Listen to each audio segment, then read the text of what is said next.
I just passed the CompTIA 701 Security Plus exam. In this video, I will review 280 questions that spans across all the CompTIA objectives. Come with me and let's study together. We will review 10 questions from CompTIA Security Plus 1.4.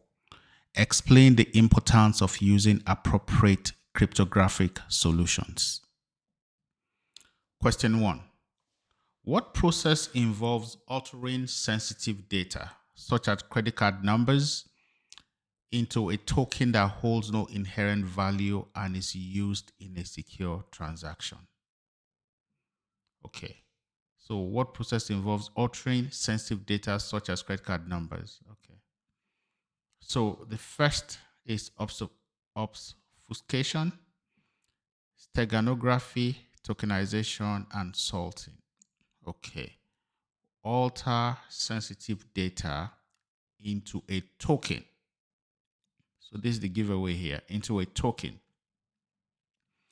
So if we want to eliminate two answers easily, we know it's not salting and we know it's not obfuscation.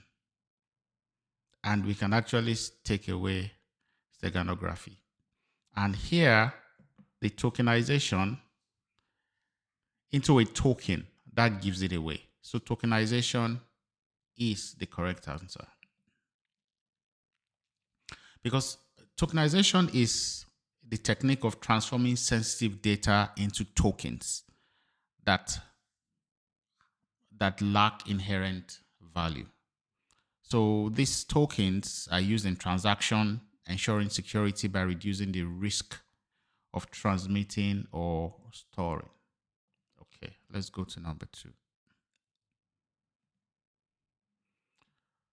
What cryptographic process uses mathematical operation to irreversibly transform data during encryption? We want to transform data, and the transformation is irreversible. Asymmetric encryption, transport or communication encryption, algorithmic encryption, or key exchange. During the exam, when you see this,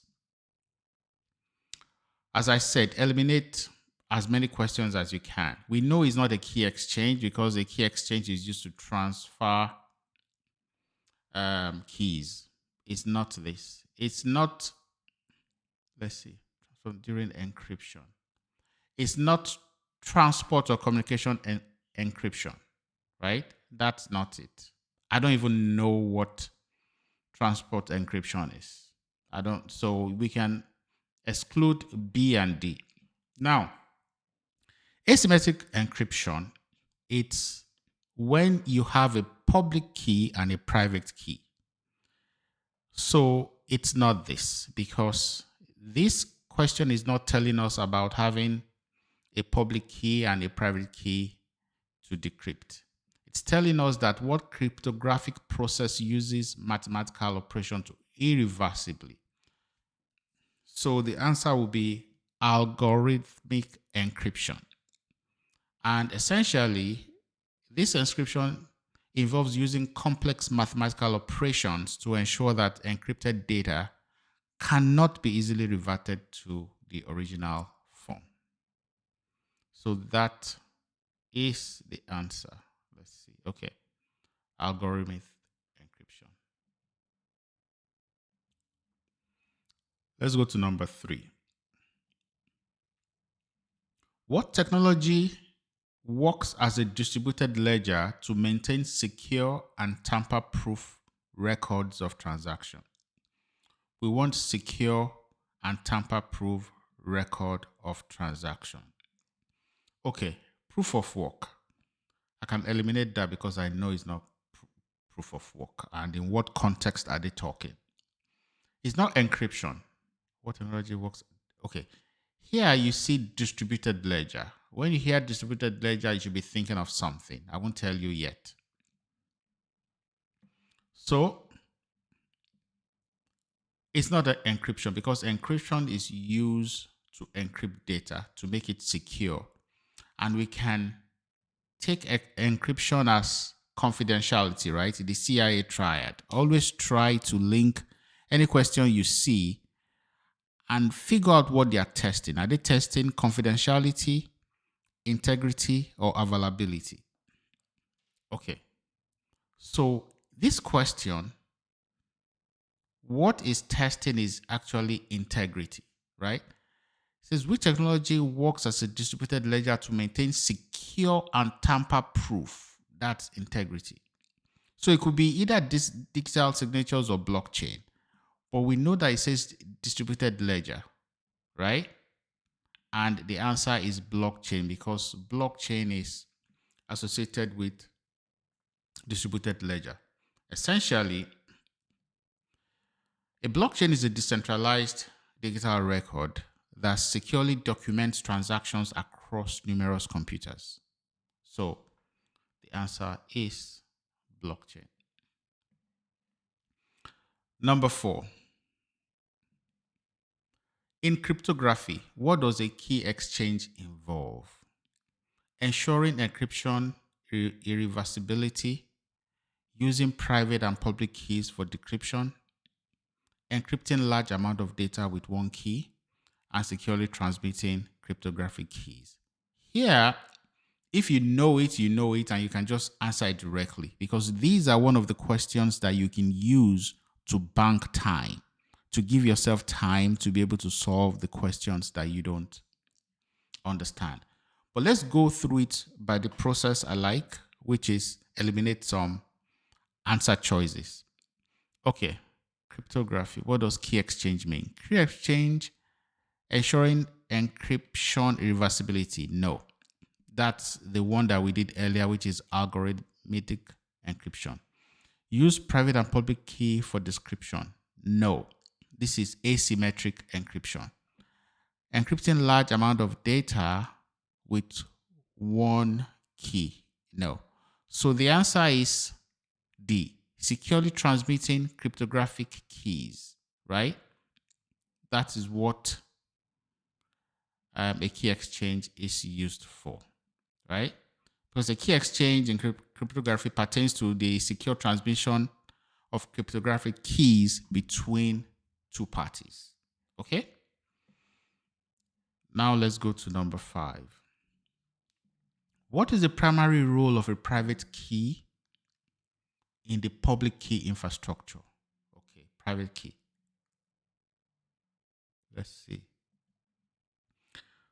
Storing cryptographic keys, decrypting and digital signatures, encrypting messages for secure communication, encrypting sensitive information. Okay. So we know that the role of this private key in the public key infrastructure is not to store cryptographic keys. That's for key exchange. Decrypting digital signatures. This is possible. Let's see other answers first. Encrypting message for secure communication. Okay. Encrypting, you use the public key. But here is saying what's the primary role of a private key. That's why you should read the questions very well. Then is it for encrypting sensitive information? No.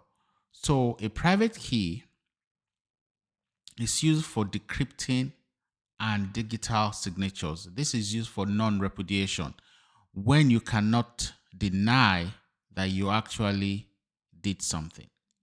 So it decrypts encrypted data using corresponding public key, right? So the answer is B, for decrypting and digital signatures.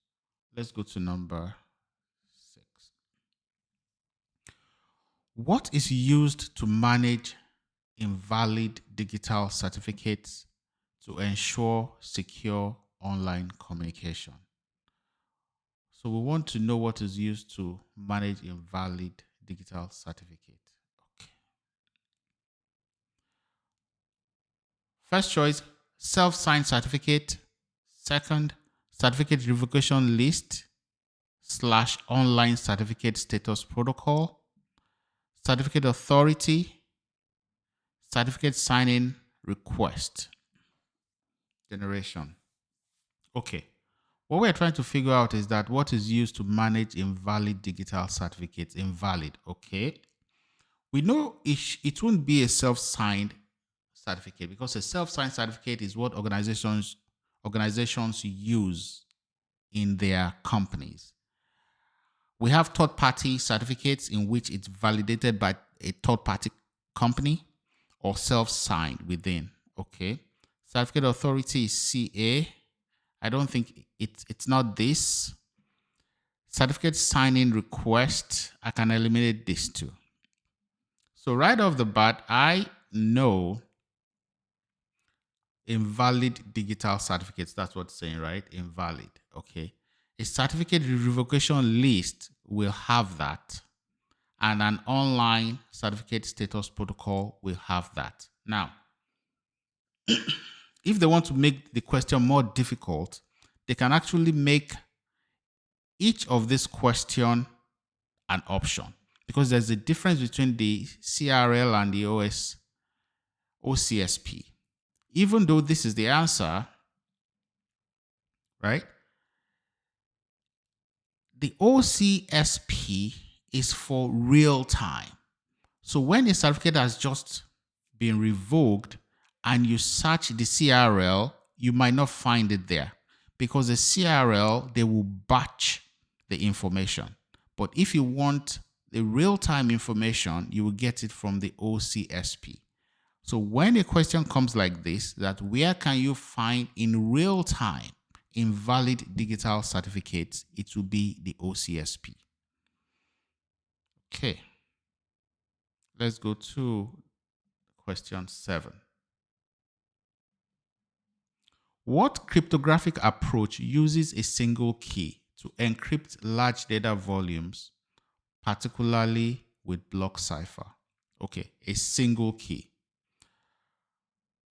It's not a key exchange. Key exchange is used to exchange. Okay, let me first read all the options. Symmetric encryption, asymmetric encryption, hashing, or key exchange.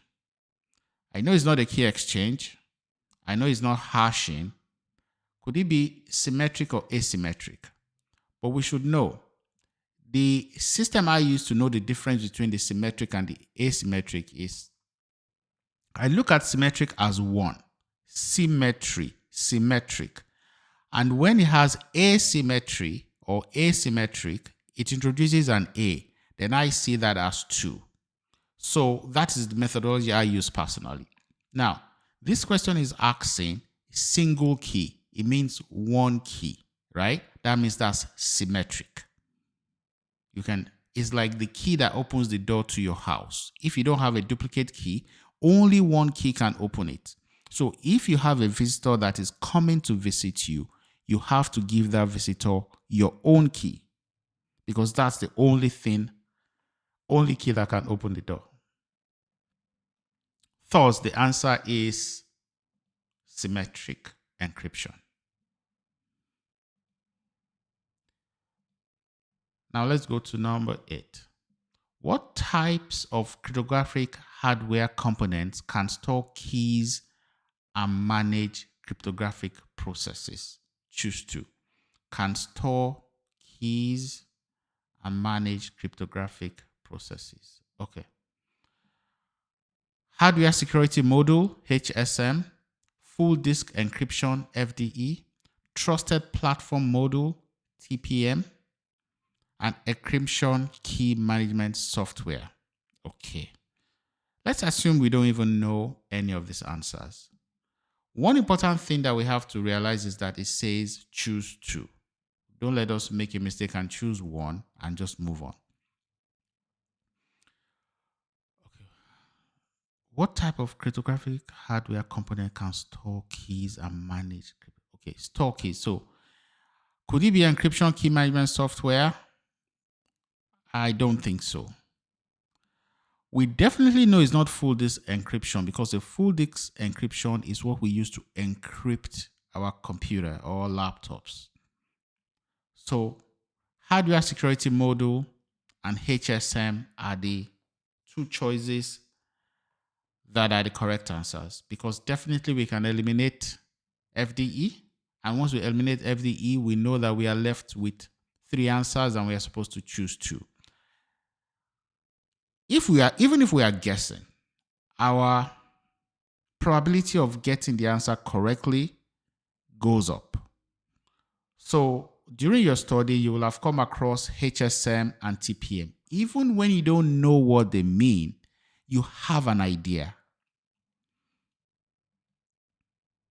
Okay, that's the answer. Number 9. What type of certificate is self-generated, doesn't require third-party validation, and is often used across multiple internal servers to reduce cost? 1. Self-signed. B. Certificate signing request. Certificate authority. Wildcard. I believe this answer is straightforward, but let's go through the normal process that we do by eliminating some things. I can eliminate wildcard. Wildcard doesn't pertain to this question at all. What this question says is that what type of certificate is self-generated? That means within the company. Doesn't require third-party validation. Okay. I've removed the wildcard. Certificate authority. This is a central body, right? So it's not self-signed. And certificate signing request. I can remove this also. The answer is self-signed because it reduces cost internally and it's self-generated. It doesn't require any third-party company to validate it. So it's self-signed. That answer is A. The 10th question.